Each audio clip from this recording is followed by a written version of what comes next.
Hey guys, and welcome back to another episode of the Too Heavy Wrestling Podcast. Can you believe the crazy week we've had? We got Clayton, Eddie, and myself going on this week. But before we jump in, Eddie, why don't you go ahead and hit us with those socials one time? Please follow us on Instagram, Twitter, Facebook, TikTok, and YouTube. Make sure to tune in each and every week on Spotify, Apple Music, and Podbean. What the fuck? All right, so we just got to jump in. It's been absolutely insane. Last week we talked about it, what happened on SmackDown when Cody decided to say he wasn't going to face Roman Reigns at WrestleMania. And then an absolute whirlwind week happened, including a trip that the two Heavy Boys took to Monday Night Raw after that SmackDown and before the WrestleMania press conference on Thursday for the kickoff.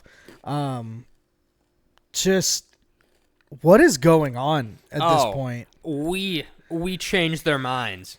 We did it. We did it. St. Louis, Monday Night Raw. We did it. Not you, Greg, in Tacoma, Washington. We did. Yeah, Greg. Clayton, thoughts? We didn't do anything except be fans. And that's kind of my feelings on it. Though there are clear, obvious signs of pivoting that happened between Friday and Thursday. Cody facing Roman at WrestleMania was not one of them, despite whatever they say. I think we are in the greatest smokescreen era ever in WWE because you genuinely don't know what they're going to do on a week-to-week basis. And the way that the information is presented, you almost have to watch the next episode of whatever to actually know or have some semblance of an idea of where it could go. Yeah, even if we didn't change the outcome of the main event of WrestleMania and that was always going to happen, I do feel like we changed details along the way. 100%.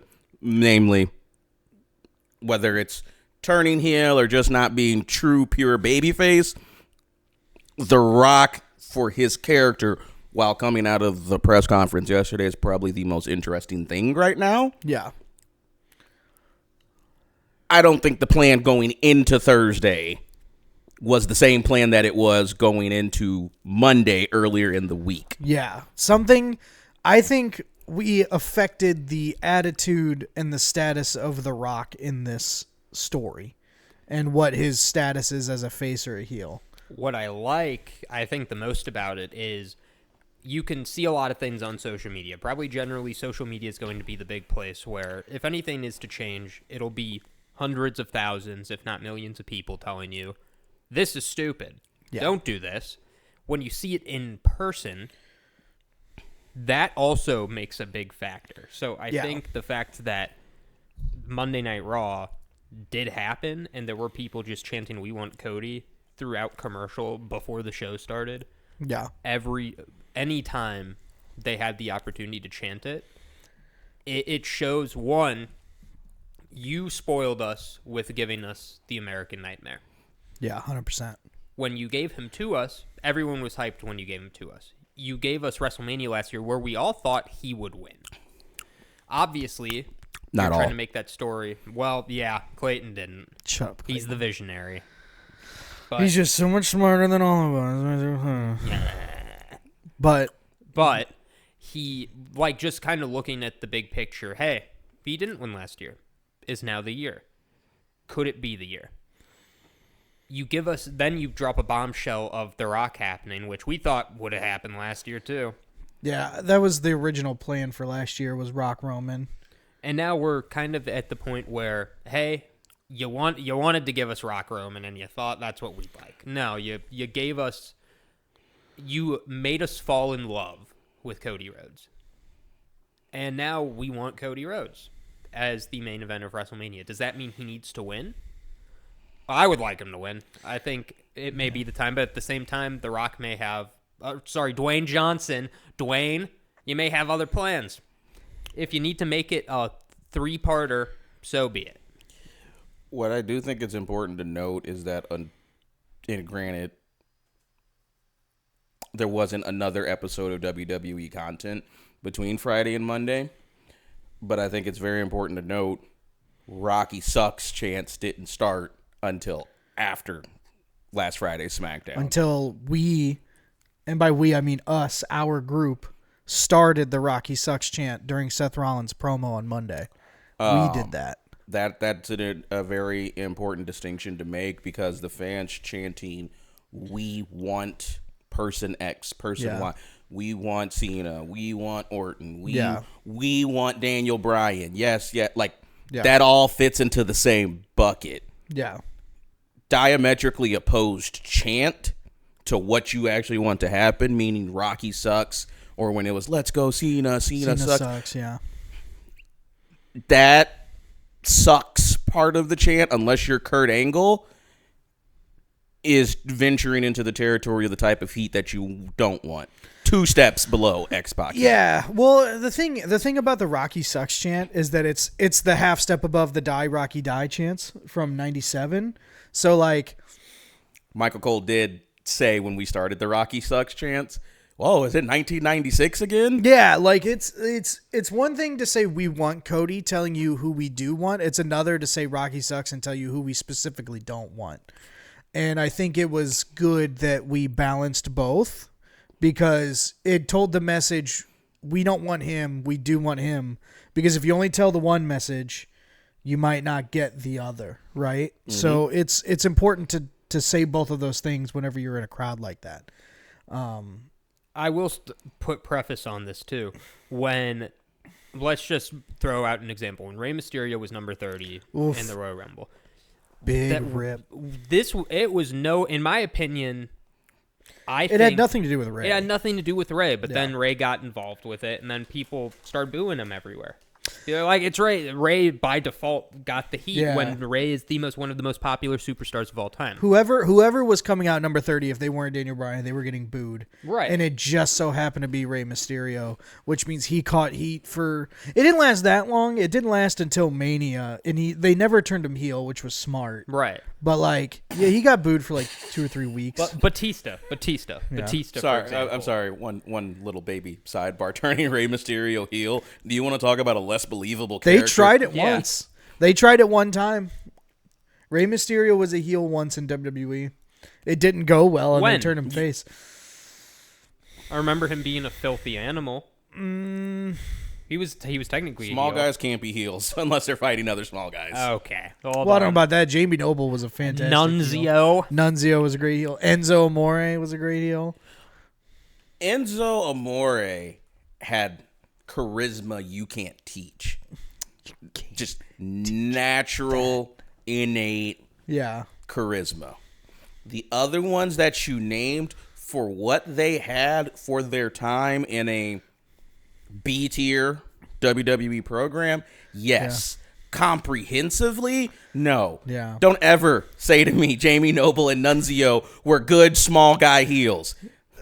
You asked for examples. I gave you examples. No. I asked Noble for quality examples. Jamie Noble was a great example, I thought. Maybe Nunzio. Nunzio wasn't, unless you're considering the entirety of that faction. Jamie Noble was. Okay, back on track. Back on track. We're back on track. Yeah, we'll come back to Batista at a later date. Batista, while he was going to get thrown over. Yeah. Luckily, he was still a part of the match, and he was a vital part of Daniel Bryan being over. That was fine. When you put The Rock in that situation after he goes with Endeavor, you're getting corporate with us at that point. Yeah, 100%. We don't need corporate. We need what the fans will like. And as much as we do want Rock Roman, now is not the time for Rock Roman. You had that chance last year. It didn't work. You could have still done it in a capacity this year, but Cody would have had to have that match. You can't have Cody win the Rumble and not go after Roman. Right. That was the problem. Yes. There's no reason for him to win the Rumble if he doesn't face Roman. So that's why I personally thought that that was always the plan. I don't care what they say. That's the plan. Yeah. Because you've booked yourself into a corner from that perspective. Yeah. But let me talk to you. Oh, okay. Yeah. Little fan peon Eddie Cooney. Oh. The WWE needs a corporate character. It needs a corporate character. It needs a corporate character probably now more than ever to erase the stank of the original corporate character. And you can't have Triple H fill that void because of health reasons. They need a corporate character. An evil corporate character, more specifically. But we also have to put more clarification. And to have a corporate character, you don't have to have the corporate character wrestle. Vince McMahon did not wrestle that Royal much. Rumble winner Vince McMahon, Okay. WWE champion. You heard Vince the first McMahon. part. You didn't hear the that much part. He wrestled. I'm just saying. Vince McMahon wrestled God. Vince did McMahon won a wrestle match God. at WrestleMania 2 years ago. No. Because that didn't another happen. interesting thing that happened you're right. on They took that commentary. away. Cole said that Pat McAfee is undefeated at WrestleMania. Yeah, so that match didn't somebody's happen. being scrubbed, and they deserve to be scrubbed. Have you seen all the graphics too of Undertaker being 22-0 at Yes. WrestleMania 30? Yes. That's been funny too.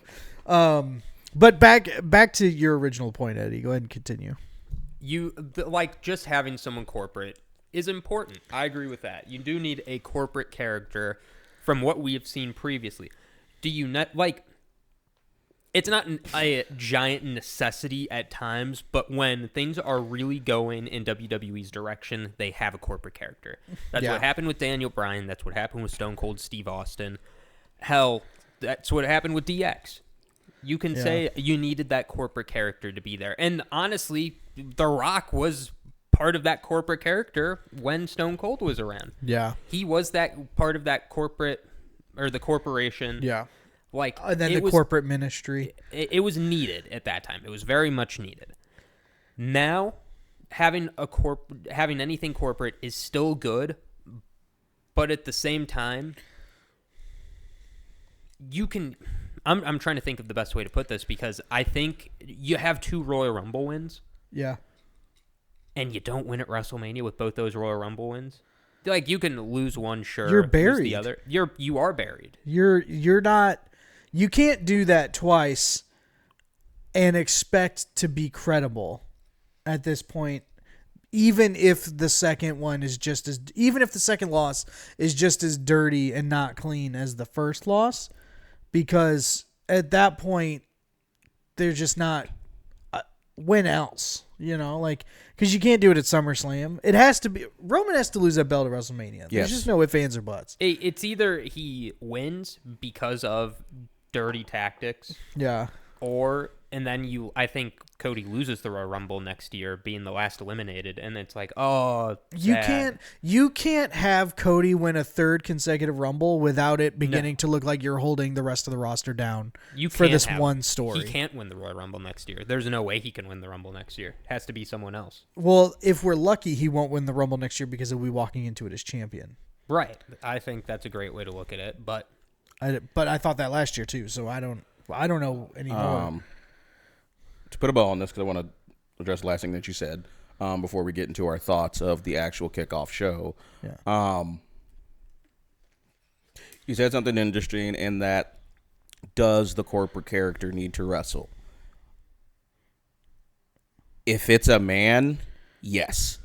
At some point, they need to wrestle because they tried doing the corporate character who doesn't wrestle idea with Laurinaitis because he couldn't wrestle. Even he had a match.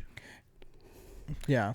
And then they tried to take the corporate character and use it conceptually with the Raw general manager via computer. The anonymous Raw general manager. And I think everybody can us three can comprehensively agree that was just bad. It was just bad. It's just bad. Yeah. It didn't work.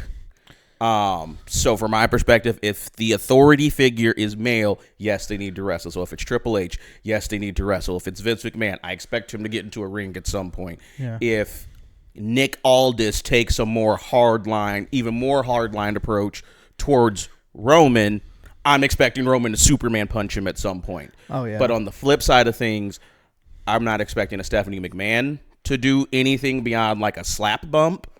Yeah. Or Ava to do anything beyond that type of bump. Yeah. Well, there's something interesting you said there too about Triple H, because I want to pivot a little bit to, because we will still go over our thoughts, but it just seemed like the right time to talk about the weird seeds being planted about Triple H versus The Rock. Were you guys picking up on that? it can't happen. I know it can't happen, but there's that it not being able to happen does not change the fact that these seeds were planted and it looks like that's a direction they're considering going. I think it's just been done natural in the sense of they have working history together. Yeah. But also natural in the sense that it just works. Animosity that their on-screen characters have every time they're on screen at the same time. What particularly stands out to me is the year-long build going into the second match of Cena Rock. Yeah. When Rock showed up that fall and Cena had the belt, he's like, oh, I'm going to bring this into our next match. And Rock's like, just bring it. The backstage spot specifically before that, corporate Triple H and Rock were talking back and forth and both referencing their past history. They got in their faces. I know the kicking exact each promo other's you're talking asses. about. Yeah. So I think it's just continuing. I love that promo too. Continuing to play on that, and that works because we need to acknowledge past history of on-screen characters. But yeah, and I do agree with that, but it was weird the depths that we got to when it was like, is Triple H threatening The Rock right now? Like they can't have a match. No. But it did seem that way. No, to me it more came off like, I get it, Rock, Dwayne, you're upset. But you're off in movie land and this is my shit. Yeah. You're in my shit. Right, but he's still a higher role at the same time. Well, no, I'm not even talking about that. What happened in the immediate aftermath when Triple H was doing a backstage interview on Thursday and then The Rock went by and said, you need to fix this or we're going to fix it? Yeah. That was step one. Step two was Triple H coming out on SmackDown and using not one but two of The Rock's promo catchphrases against him. It's instigating almost. It is. Yeah, reminding of what the actual pecking order is. Yeah. I would say the backstage segment was more of just a microcosm of the entire kickoff show of being a streamlined version of what the hardcore WWE fans have been clamoring for the better part of 15 to 20 years, which is get rid of this TVPG. That was what the kickoff show was like, an hour and a half of essentially unscripted content. 100%. Loosely scripted. At least there was a skeleton. That's about very it. loosely scripted, and it worked. Yeah. All parts of it from beginning to end worked. Mm-hmm. So I think that was just playing into that because it's blurring that line between real and kayfabe. Yeah. Well, and the overall, let's just dive into it. The overall vibe of Thursday. What did you guys think of the show overall, the kickoff show? Like, what did you think of the segments front to back? Like, how did you feel? I think Clayton's sitting up again. Ladies and gentlemen, boys and girls, put on your seatbelts and strap in because this WWE rocket is going to the fucking moon. Yeah. This is something that could not have happened if Kevin Dunn was still in production. Absolutely not. This isn't something that could have happened if Vince McMahon was still running things. What that kickoff show was the Endeavor effect. Yeah. That entire kickoff show is transcending forms of media. Then you get another little segue leg leading in on the very same day, Pat McAfee show, which is now turning into a WWE light show when he has a WWE guest for on. the 30 minutes to an hour that he does it of the 4-hour show. Yeah. Another opportunity to plug, promo, whatever. Then you take into consideration where the business, forget Roman, forget Cody, forget The Rock, where the WWE business is going to be in just a year from now. Yeah. They're going to be on Netflix. USA is going to have SmackDown. So if I'm in a boardroom in USA, I love that I get to keep a WWE product, but I want SmackDown presented differently than how Raw was. And then NXT is going to be on local network television. Yeah. This is that transcendent start when we step into something completely different across the board. That entire kickoff show was 10 out of 10. The only thing that I would personally change about that is where it's positioned in terms of time frame. Like, a lot of people said it felt rushed. They really should have done that the Thursday after Elimination Chamber, Yeah. because then maybe that takes away some of the mysterious nature to it, like, oh, which direction they're actually going to go. But I think it would have worked better after Elimination Chamber, because I can tell you definitively right now, I don't care about the Women's Chamber. Yeah. And that's not because of my beef with the presentation of women's wrestling, but because I don't want to see Rhea face anybody other than Becky now.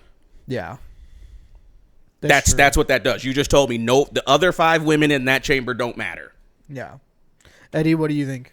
Well, I think Endeavor purchasing WWE is the best thing. I think Endeavor took it and like, hey, these UFC like kind of debacles and these live shows that they have go really well. Let's try it on the WWE side. I bet you they had full freelance control to make that however the hell they wanted, and I bet they just gave them, hey, here's an idea of what you need to do when you go out there. Do it. Well, and like I said, they had the skeleton, right? That's about it, though. Right. It was here's the order that things are going on, and here's the message we want to send. Go do it how you're going to do it. It was raw. It felt Yeah. good. It felt natural. That's what I really liked Yeah. about it. I do agree. I feel like it was a little too soon for it to happen. I do agree with that aspect of it.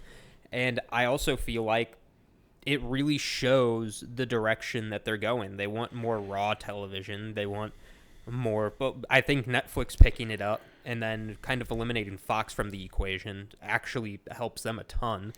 Yeah. Because a lot more people have Netflix over cable television at this Yeah. point. Like, it works really well. Local Fox too, though, had Friday Night SmackDown, but you essentially didn't know that. replace that with NXT, Well, which is right. better for So, network television. Correct. Here's the interesting question that my significant other posed to me last night, because I wasn't even thinking about this. With Raw going to Netflix, does it have to be PG since No. it's not on live TV? No. Cursing is going to become a lot more. Hopefully. I don't think it's going to become a lot more. I'm not saying F-bombs once a week, but like, It would be. I would be surprised if every episode on Raw or every episode of Raw on Netflix was not comprehensively TV-14 across the board. Like, I think it's going to lose the TV PG, but they're going to keep it TV-14, but not getting into TVMA. Got Because it. that once you hit that MA, that restricts how the content is listed on Netflix by Yeah. profiles across the board. I think they're all going in the proper direction. And a year from now, it's going to be WWE is going to be bigger than it ever has been because, hey, Vinny, no offense to you, they have All competent, offense in the world to Vince McMahon. Yeah. That means a piece of shit. they have competent people who know what people actually want right now, and they do long-term planning as opposed to whatever the fuck I want planning. Yeah. So I think that's very beneficial for WWE and its growth, and it'll become far bigger worldwide than it ever has been. My thing about the timing of when this took place, given what the content within it was, yes, it feels like it should have been later. What it is, a WrestleMania, because it's not a WrestleMania kickoff show, it's a WrestleMania season kickoff show. I thought this should have, again, the contents within it, the story that it told, should have been a little later, or it makes sense that it happened now. But all things considered, what that show is supposed to be should have taken place the Thursday before the Rumble. Right. Because the Rumble is the kickoff to WrestleMania season. So having that kickoff Hell, be, have it the same day as the Rumble, just earlier in the exactly day. something like that. Like a lot of people are talking about how it should have been later, and I agree that the message that it told should have been later. But the WrestleMania kickoff show, when I first heard it, I was like, the Royal Rumble is the WrestleMania kickoff show. Like, that's what it is. It's the beginning of the road to WrestleMania. So like, in my opinion, that's when that show should take place. I will say the good part about that is we don't have to wait for Cody to make an answer. I think that was Right. I think that's the right decision. Let's Yes. just answer that now. right. Get it out of the way. It gives more people who paid for those tickets to be like, okay, there's a really, really good freaking reason to be there. It showed everything that happened in the span of a week in that time frame. insane. Really all leaked into that show. Yeah. Like, this is what's going to happen. I agree in the sense of, well, now they're basically saying Becky's going to win. Yeah. I didn't. They're saying Becky's going to face Rhea. I think Rhea goes over, if I'm being honest. Right. Oh, yeah. Or, I mean, Becky's going to win the Chamber. That's what I meant. Yes. Yeah. In my personal opinion, Rhea injured Liv Morgan. Liv Morgan came back at the Rumble. Like, it also would have made sense. Hey, we've been pushing Liv pretty heavy recently, or like since she Before won her Money in the injury, Bank. yeah.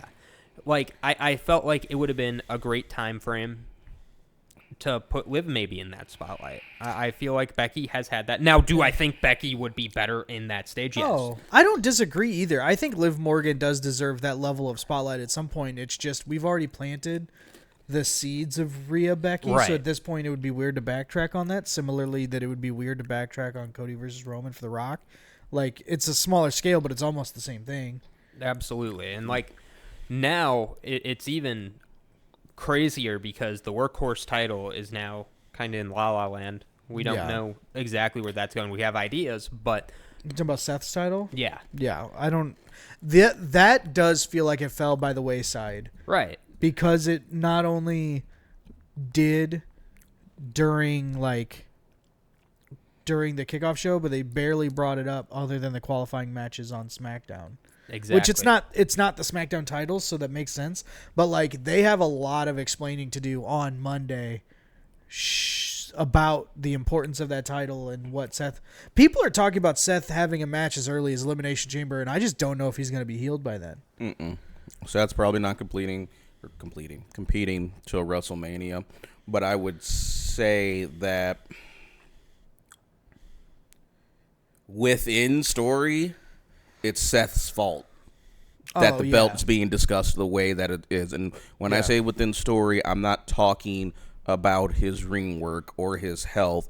I'm talking about how he has presented his on-screen character. Yeah. Because Seth Rollins has now told us, look, I don't like Roman Reigns, but I can't fight Roman Reigns right now. You, sir, Cody Rhodes, are the next best thing. Yeah. Pick me. He didn't get picked. Yeah, he was the pick me girl who lost. Like it's why it's also another thing to. It's one thing for people to feel and treat you like the B title. It's another thing for you yourself to basically come out and admit it, even though you're admitting it in a way that's like, I don't feel like I'm the B title. I feel you're saying you're using the words I'm the B title. Everything around it is just jargon and you trying to sell a different story, and it's not true. You made Roman the biggest box office attraction in a very long time.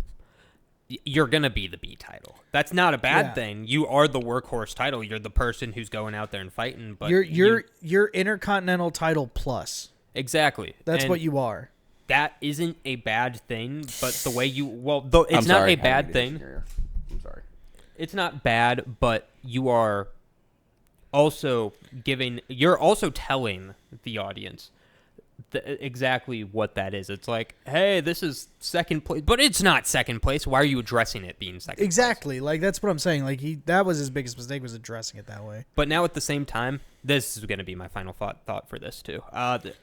We know Seth's injured.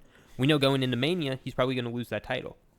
At least I think he's going to lose that I don't title see going into why Mania. he would. I think he should lose it and then take some time off. I think up until this most recent promo, he's done exactly what he's needed to do for that title. Right. Build a prestige, make it feel like a main event title. Because the first couple weeks or first month of it, it didn't feel that way. But now it has grown on me. Like I do feel like the World Heavyweight Championship on Raw is important. Now it's just time to find out who it would be, and there are several options on who it could be, but they just need to narrow it down more than anything. The World Heavyweight, the Men's Heavyweight Championship on Monday Night Raw, as we sit here today, is the third most important title on that show. And that is actually not Seth Rollins' fault. No, it's do you go Gunther, Rhea, Seth? Yes. Gunther is easily the most important title on that brand. I think we would all, both us three and the WWE, And by the way, they've been dropping the Universal and Universe name. Yeah. Because on that graphic, Roman was just referred to as a WWE champion. Well, we knew that was probably going to happen at some and point. Trips, WWE championship. But He still says undisputed. yes. Which is, if I was going to drop a word, I would have dropped undisputed before I dropped Universal, given that it's not. But I digress.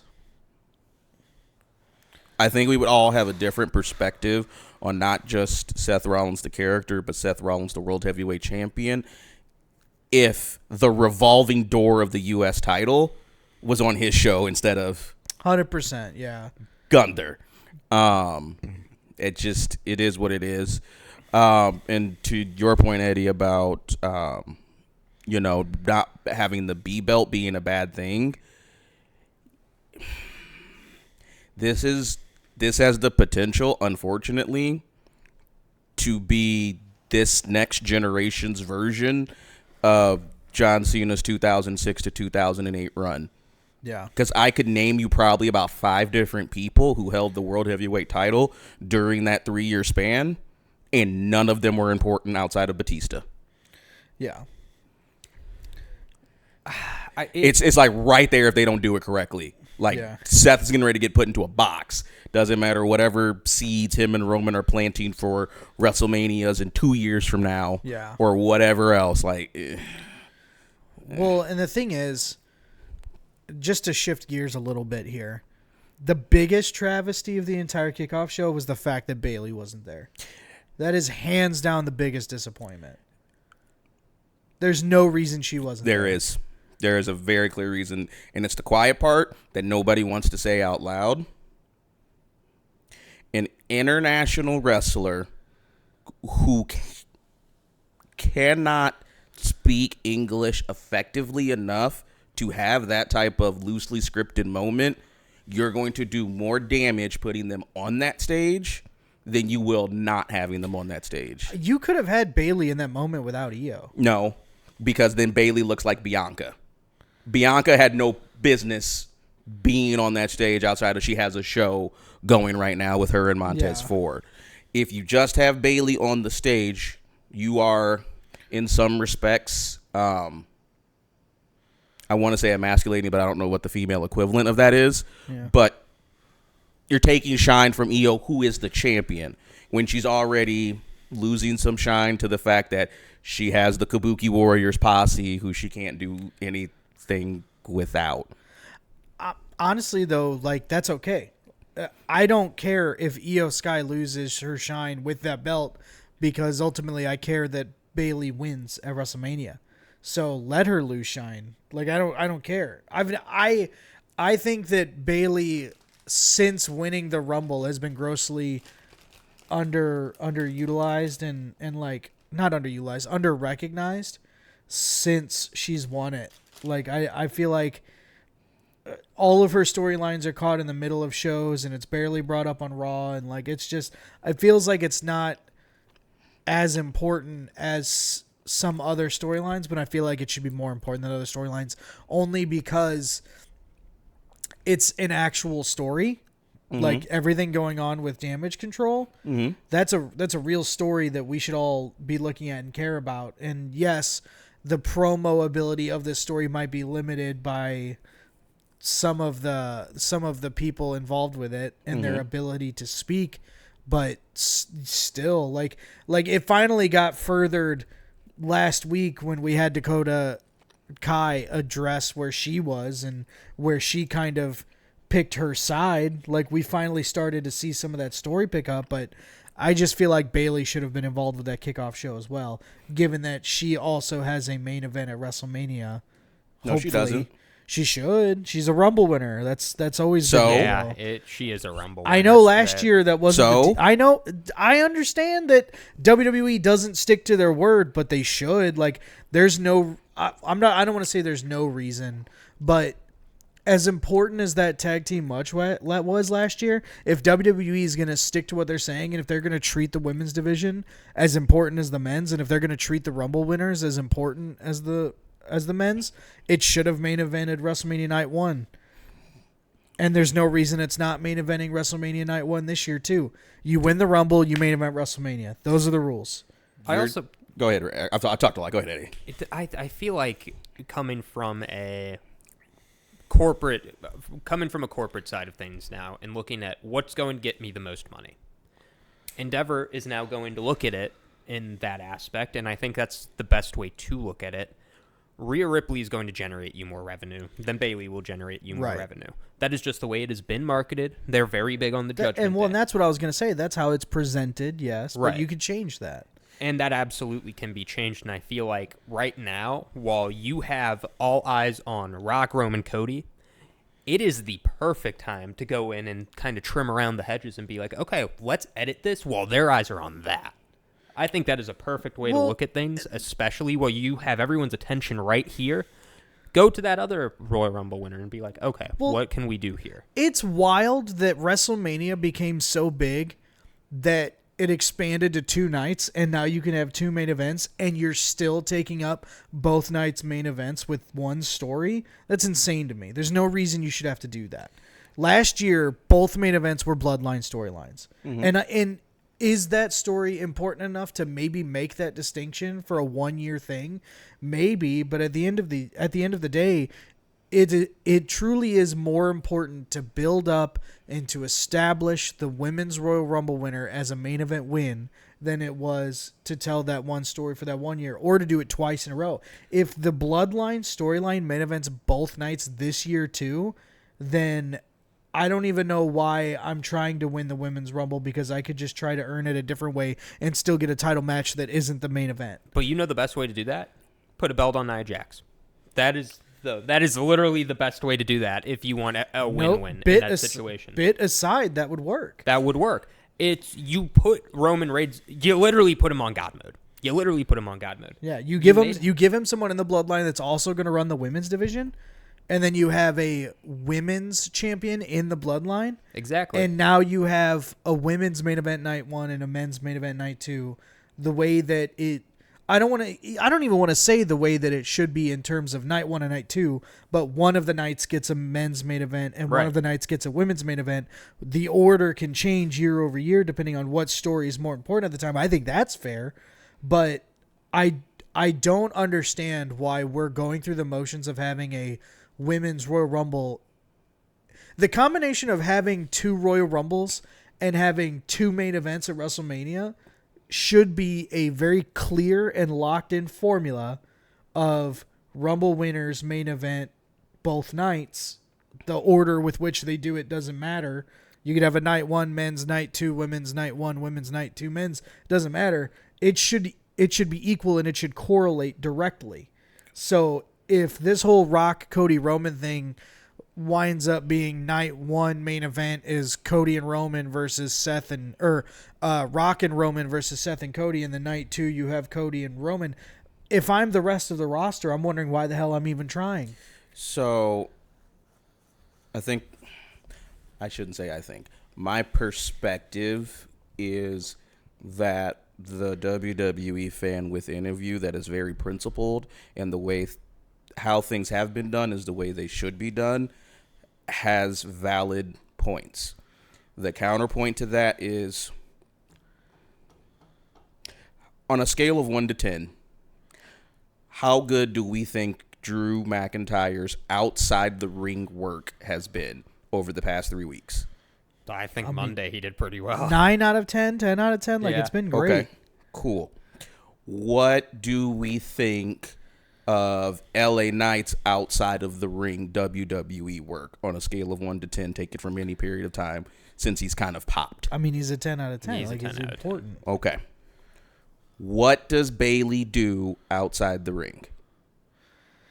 I agree on that aspect. I understand the point you're trying to make, but I would also argue that Bayley has it. She has the ability to speak Her booking is the reason why. It's not she has the same ability as, say, a Drew McIntyre. I don't necessarily want to say as LA Knight, because I do think LA Knight has reached a promo echelon a la The Rock and Stone Cold and kind of on an island of their own. But Bayley could certainly do, even at the heel level, Bayley could certainly do what Drew is doing. She's just not being booked that way. You could argue that going into the end of last year, basically from SummerSlam on, Drew wasn't booked correctly. Yeah. We are in a new era of WWE superstars where you can't blame booking anymore. Booking is a large contributing factor to the successful presentation of your on-screen character, but what you do outside the ring is important. Bayley could even be doing the little small ass vignettes that Roman Reigns does on TikTok. Like, you have to do something more than the ring work if you want a bigger shine, because if you just leave it on the ring work, then you are subjugating yourself to the booking. Yeah. I mean, I feel like right now, if Hogan had this media attention that we have today, it'd be global. He did. There wasn't social media, but he was on every talk show. He was in movies and TV shows. Hogan was... Social media, yeah, would have put him...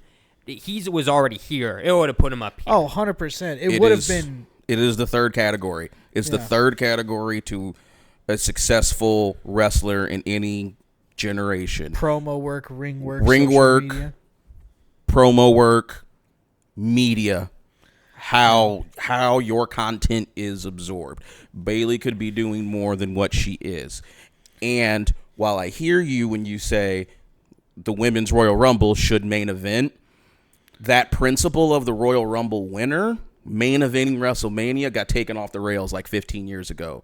When John Cena's best Royal Rumble win, the 2008 Royal Rumble, he challenged Randy Orton at No Way Out. Yeah. Like that, the WWE within their own mythos has broken that. Then they broke it again. They didn't break it permanently. They broke it once or twice. They've broken it 3 or 4 times in terms of the couple times that the Rumble winner wins the belt instead. Yeah. Right? That's happened a couple times. Or what you're talking about, John Cena challenging Orton at the next pay-per-view versus WrestleMania. Like they've deviated from it a couple times, but largely, even in today or over the last 5 to 10 years since that's happened, every time WWE has talked about the men's Royal Rumble winner, it's the men's Royal Rumble winner will go on to main event WrestleMania. They've still phrased it like that, and that's still what happens. Yep, for the men's Royal Rumble. Exactly. It's not going to happen for the women's Royal Rumble until they tell a story compelling enough. Nia Jax could be compelling enough, but if we're being honest, it's compelling because she would be bloodline entrenched or bloodline adjacent, not because of any one thing that Nia Jax is doing with her character. Yeah. So it's just, yes, Bayley and Io deserves to main event night 1. The Rock is going to be in a main event either night. Cody and Roman is going to be a main event either night. I'm not arguing what will happen. I am arguing what should happen. I just want to make that perfectly clear. Because I'm not stupid, right? I do understand what is going to happen. I just wanted it to be known what I think should happen. Mm-hmm. And I think that they should, the writer's room, the booking team, whoever is going to be in those positions, starting next year, because whatever's going to happen this year at this point is insane and probably should happen. I do trust that they will book it properly, but I think starting next year, that should be considered as they're building WrestleMania 41. Because and here's the thing too, I think it's about the person. I think it's about Bayley. Because if Becky won the Rumble this year, there's no way she wouldn't be marching around talking about main event this, main event that. If Charlotte came back, if wasn't injured and she won, she would be talking about main event this. And maybe it's Bayley's fault. Maybe she has that option and just isn't doing it. But I think starting next year, if they're going to have the formula of the Rumble winner main events WrestleMania, they need to have that into consideration for both nights. I'm also going to put, who do I want to listen to? Would I rather listen to Rhea and Becky chop it up, or would I rather listen to Bailey and Io? I'm also looking at it like that. You can win as many matches as you want. It also matters a ton about who the fans actually want to see. Your dance partner matters, just yeah, like with exactly. actual prize fighting. And I'm going to say two things on Bailey that I'm going to leave her alone because I actually like Pamela as a wrestler. Yeah. There is an argument to be made.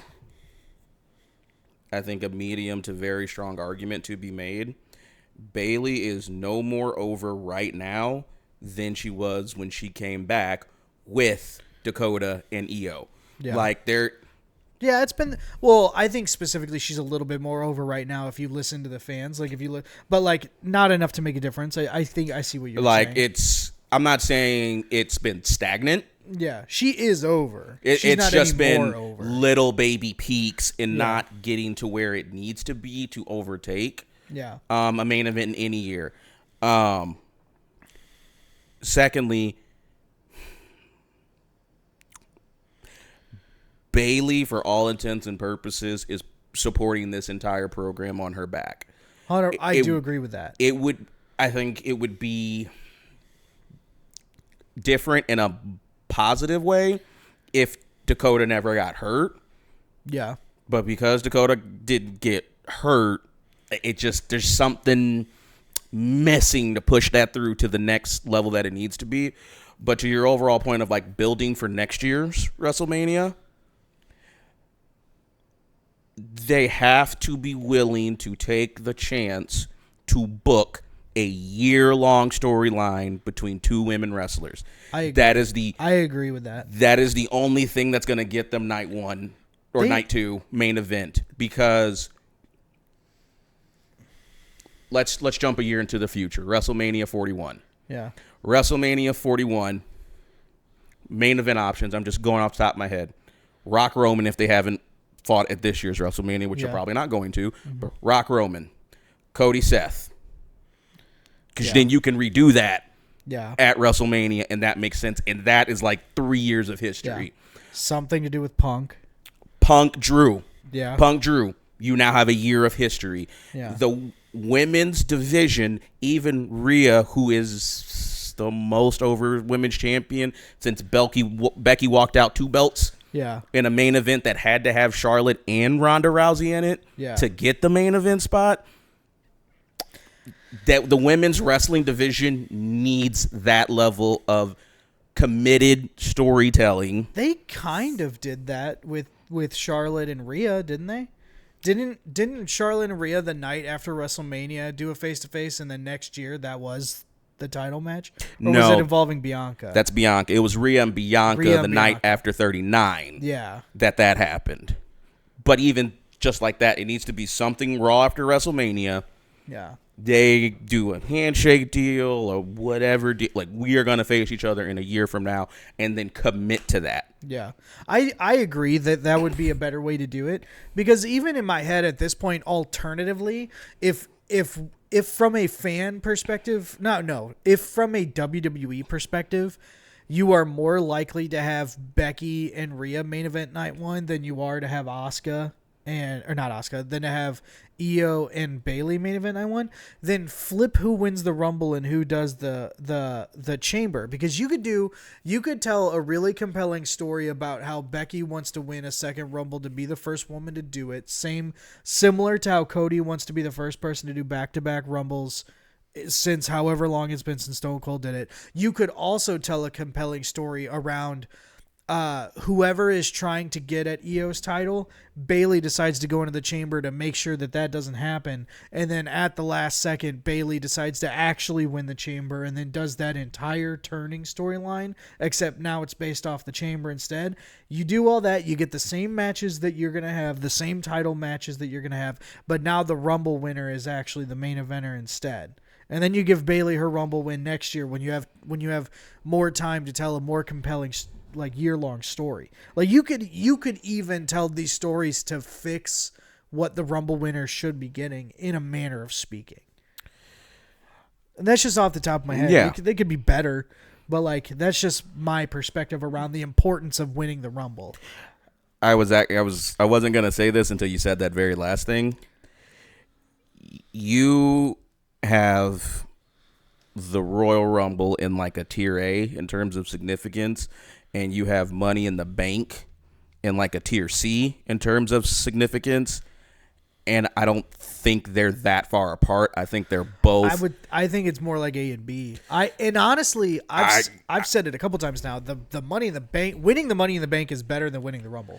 No. Not in terms of status or importance, but the prize. No, I'm just talking about in terms of like right now.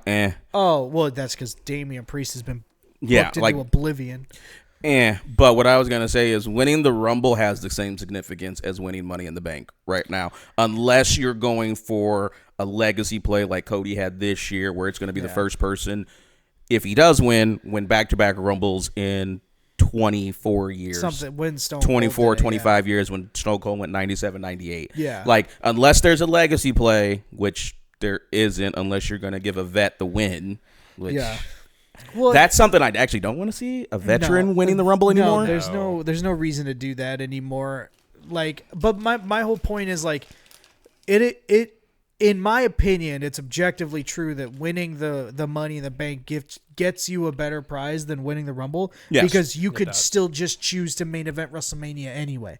But in either that or the thing is, you could say you could hold this briefcase up and say I'm main eventing WrestleMania.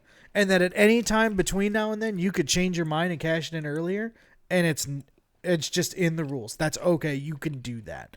But winning the Rumble, unless you're John Cena that one time, it's the main event of WrestleMania. You got to wait however long. You don't get to pick a spot. Like it is what it is. The prize is the same in terms of a free title shot, except you get more flexibility out of a men's Money in the Bank or a women's Money in the Bank win. So, yes, from a results perspective, 100%. I'm more talking about the significance with how the Rumble winner is booked, Cody excluded. Oh, yeah. And how the Money in the Bank winner is booked. Yeah. No, Money in the Bank is just like, we got some time here. Let's throw this guy in the card while we're prepping for next year's WrestleMania. That's how I've always looked at Money in the Bank. Unless you are literally Seth Rollins when he won Money in the Bank. That's how I've looked at it. Because it's like, hey, I'll use your greatest example of Dean Ambrose. When he won that Money in the Bank briefcase, it was literally a filler. Yeah. It was a filler. He was a transitional champion. And it's like, hey, we got some time here. We need to figure out what we actually want to do with this title. And then that went to AJ, and then that went to Cena, and then... Yeah. And then your best friend, the man from Atlanta, won and challenged for the fucking U.S. title. That's insane. And failed. Wild. And failed. Like, it's because he has a third grade reading level, a third grade education. Bro literally looks like the enlightened thinker. He's just like, all the damn time. Like, yeah. Look, that briefcase, Damian, hey, maybe Damian will capitalize. Maybe our dreams will come true and Cody will win, and then Damian will piss us all off and cash it in then that night or the next night. Who the hell knows? But, like, the Royal Rumble winner is supposed to have that value, and it's supposed to add that much more significance because you are literally getting a WrestleMania main event. Now, and this is the men's side, and I'm speaking specifically upon the men's side because on the women's side, they made the women's Royal Rumble before they did 2 nights, if I'm not mistaken. Yep. Yes. So, and originally there was never supposed to be women main eventing WrestleMania when that was initially created. They never had any chance. Becky was on another level. That is a completely different story, in my opinion. She was on a different level, and look, she was. Eyes were on her. Yeah, I don't think you're giving Becky enough credit for her involvement in that WrestleMania and the fact that she.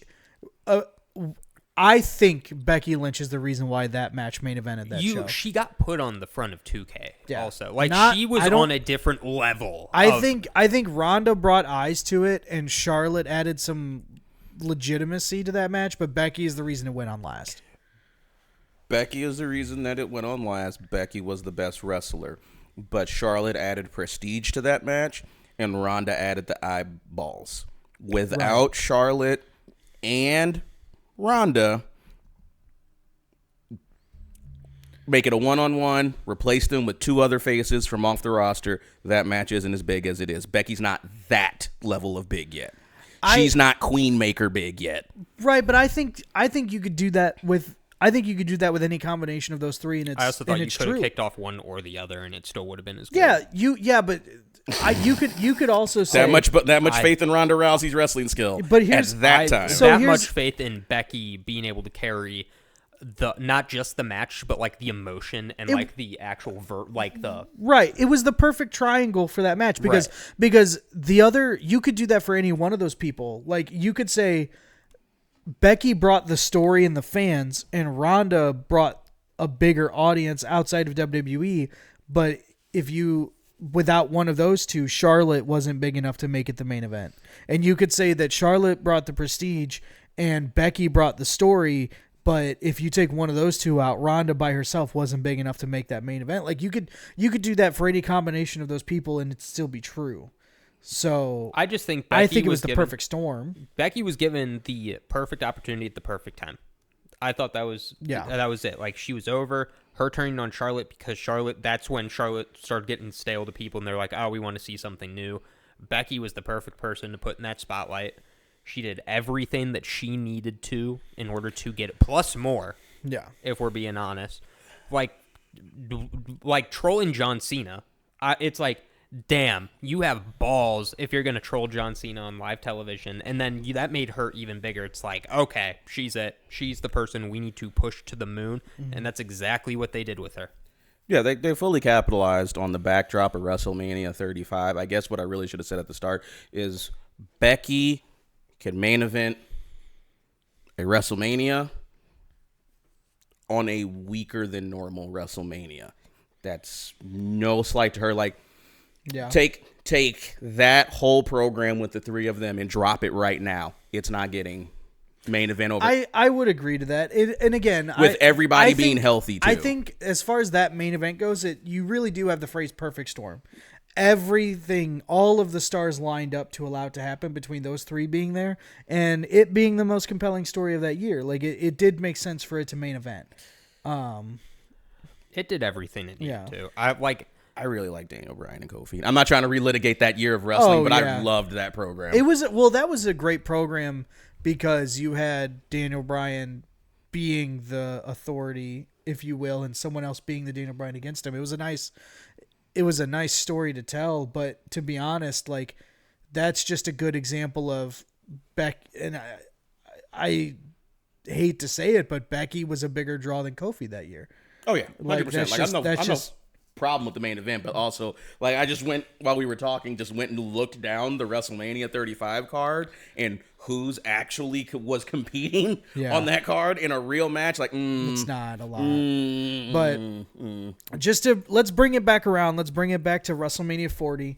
Yes, everything that's going on this year. The kickoff show was incredible. I agree with you. It was 10 out of 10. I think my biggest travesty was Bayley's not being involved in it. But other than that, like I think everything that happened should have happened. I actually forgot to mention one thing about the kickoff show. Can we give big ups to CM Punk and Big E? Oh my God, they killed it as hosts. They killed it for the pre-show kickoff, which normally I'm on my phone anytime it's happening during the PLE. They made that compelling to watch before, during, and after. There's a perfect shot of CM Punk going, Cody Rhodes is too nice. If someone slaps me, I'm punching him in the face, with The Rock in the background. The Rock just kind of turns around and looks at CM Punk from the distance, and all around production framed it perfectly to show CM Punk here and The Rock in the background. It was just everything about it was fantastic. You have so many different ways you can go for years just off of this one kickoff show. Yeah. I love it.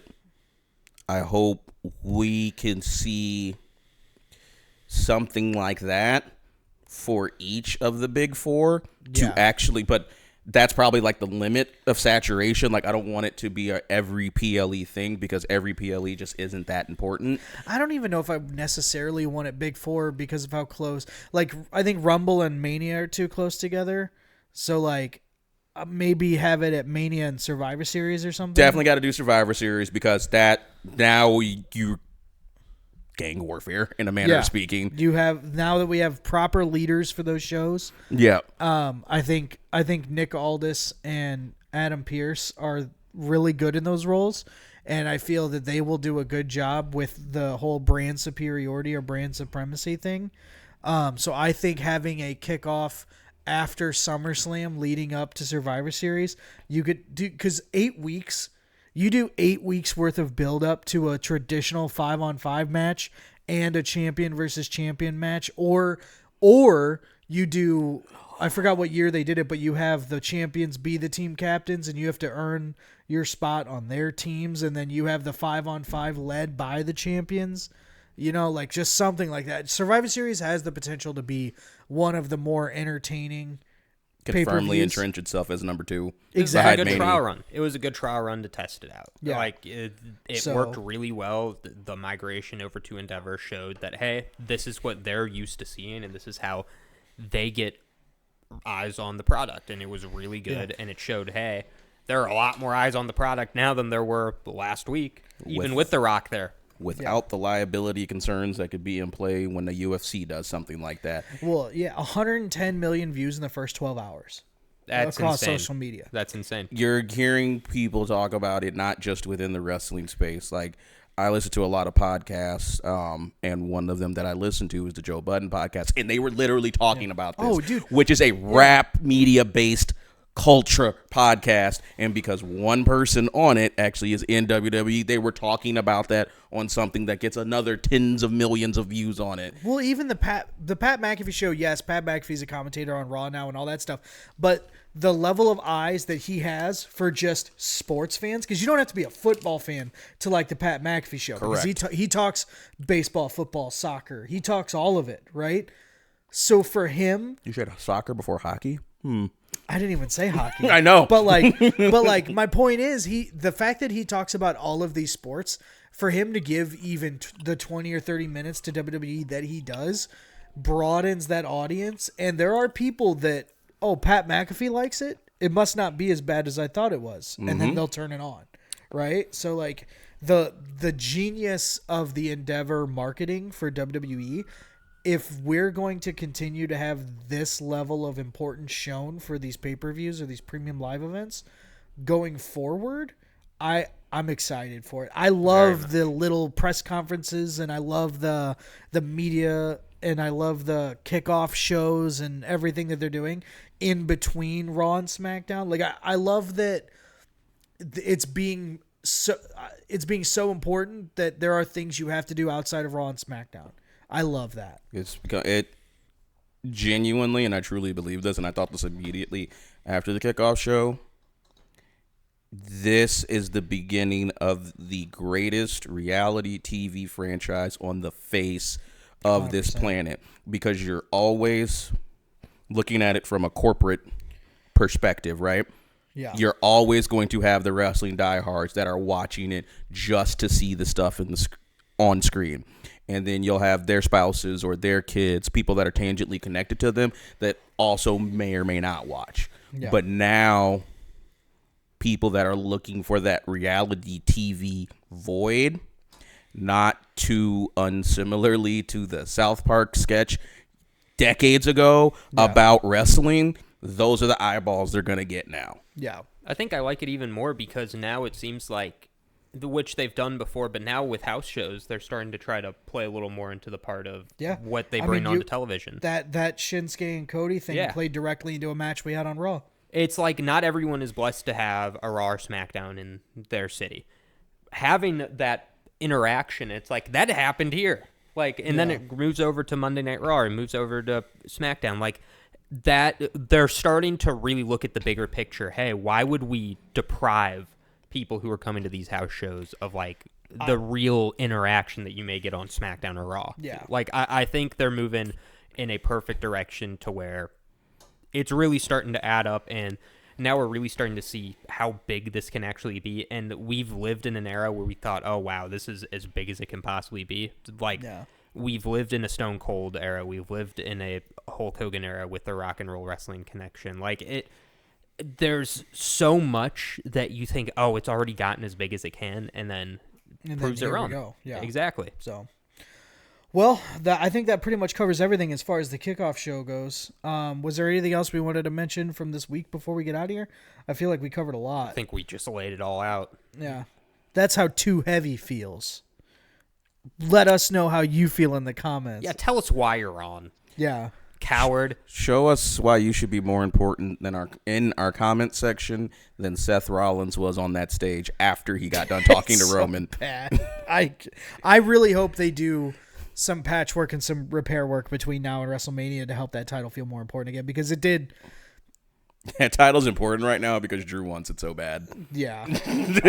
All right. Well, Clayton, Eddie, I've been Randy. Thank you guys for having a chat. Thank you guys for watching. Let us know in the comments what you thought about the kickoff show and about everything that's going on coming up with the Elimination Chamber, and we will see you soon.